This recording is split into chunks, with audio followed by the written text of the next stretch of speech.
bà là làm phép để trong hộp bài ông quân là này ông quân chung một tấm bằng để trong ấy để trong camera để trong hộp bài ấy không hơi hỗ trợ nè mình ô mình thấy trên phòng bọc lòng phòng ấy hộp trong mà hộp cá bằng bốn nè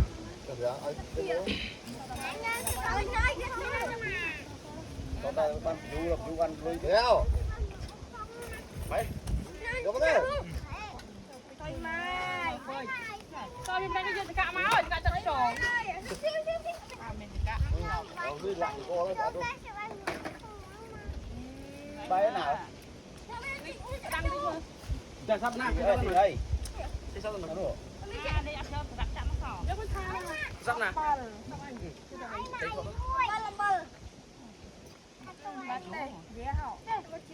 nè cái dầu bài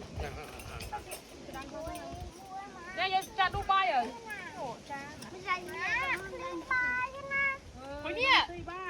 mình tên chụp tích đây thấy ai tên mình chụp cái nào luôn mà trang nổ hộp cho mà hộp cá không có có bông trong cái có bông đất tí có bông lô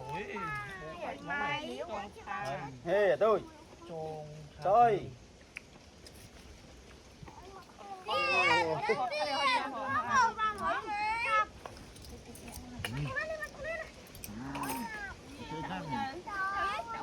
Hey, bay đi vậy. lên thế luôn rồi. Các bạn. Chạy bay đi. Đó cho buồn béo ai chăm dạo đây. Mưa xong băng tí tí. Đó. Ở đây.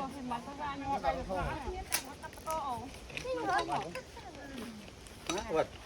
Mặt cô ơi. Nói ra.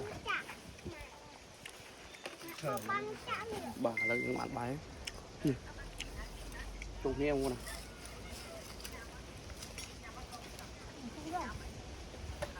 Có riêng hai một gõ chứ. Hãy phô đừng chẳng hãy không thấy phải không?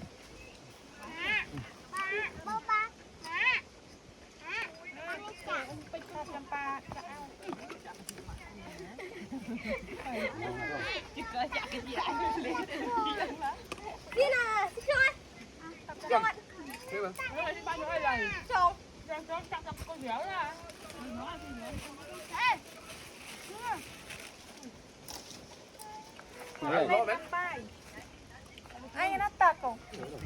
Ai tật nữa nè. Về ở đó rồi.